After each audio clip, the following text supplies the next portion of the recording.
front runners for the kickoff, field goal, and punt job right now? The kicker kickoff job, is really going to come down to Jay, Wooten, and Yates.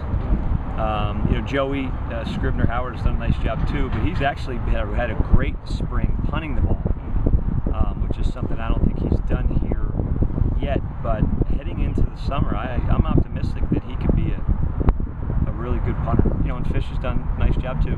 So I'm encouraged with all of our specialists and our snappers. We'd like to have one more snapper just for depth, but I'm encouraged with our specialists. I think they're going to be good enough for us to win with.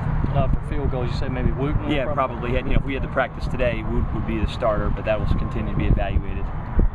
Thanks, Coach Bell. You're welcome. I noticed your mouth guard. Is that no? I had braces. Oh, off the record. Yeah, I had braces. I used that to keep my teeth straight. Oh, no problem. I was curious. I didn't know if you were that intense that you needed. No.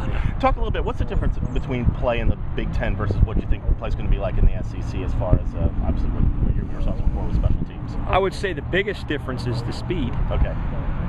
And that's apparent right away. The Big Ten is very physical. A very run-oriented, physical league in general. But I would say if you had to compare the two, I would just stating the obvious. But now that I'm here, the speed is just a lot different at the skill positions. Really at every position, but just the pure athleticism of the players is the difference. Now the physicality in the Big Ten is substantial, but that's kind of the tale of the two leagues.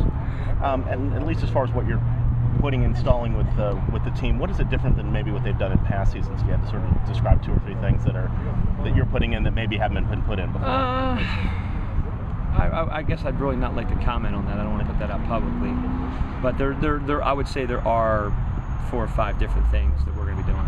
Okay.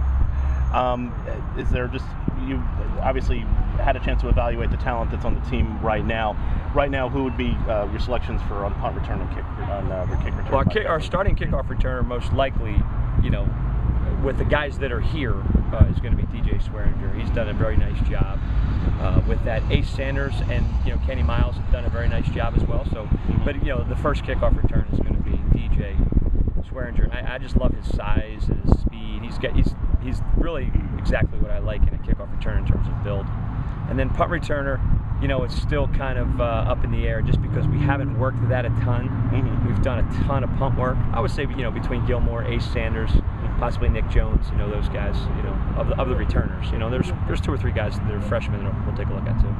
Is it nice to walk into a situation where you get to be able to pick some of the specialists? The idea being that with Spencer having graduated, you can. I'd like to have him back. I followed South Carolina football pretty closely this couple of years, and I would love to have Spencer back.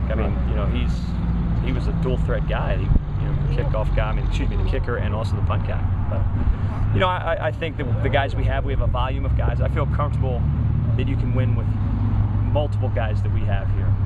Are they going to kick a 50-yarder to win the game? I don't know, but that's not what you really need. You need a consistent ball striker, and they are.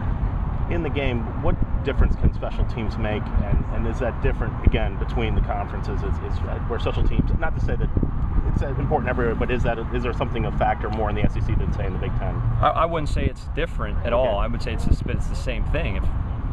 If we're giving our offense the ball, on a 60-yard field, they're going to score more touchdowns than we're giving them on an 80-yard field, and vice versa with defense. We got to punt them down deep, and we got to make them go a long way, and we got to kick off cover deep and make them. It's all about field position. And then the other thing is just about the explosive plays, and that's really one of my biggest goals, is to get a lot of explosive plays. Get plays that can kind of generate some enthusiasm and generate some early belief that. Because it can and will win games. It's won games for teams I've coached on for years. You just have to, but you have to prove it early. You have to really get the kids to buy in, and they see it, and that'll be good. What are the keys to getting those explosive plays? Making sure you're sound fundamentally. Making sure you got the right players on the field, and making sure you execute your schemes. You know what I mean? It's just like any other offensive or defensive play. It's attacking them on their weaknesses and having your good players make the plays when they're there. When you have those explosive plays, how does that affect the game? How does that affect the other team? It's huge. You've seen a big kickoff return. You talk about open up the game or open up. The kickoff returns are a huge momentum plays for you, and when you kick off, you've just scored, so you need the momentum. When they kick off to you, usually it's either the start of the game or half, or they've scored on you, so you're trying to. Those are huge momentum plays. So that it's they're huge in the game because you play in front of 80,000 fans. They're going to be excited when you do things good. I mean, that's a simple formula. That was something we're known for in Minnesota, was obviously being able to get some of those plays down. Right. Was it just having the right personnel? I mean, some of that was just, I don't know. I think it's a complement of many things. Yeah. I mean, it's a complement of the right personnel, having the kids, really, really believe in, and having them believe early that it could be something positive for us. Right. And then, hopefully we have the right schemes too. And what are also just some of the differences in coming to South Carolina versus obviously being at Harvard and being in Minnesota? We practiced every day outside in South Carolina for 15 practices. In Minnesota, I probably practiced outside 5 times.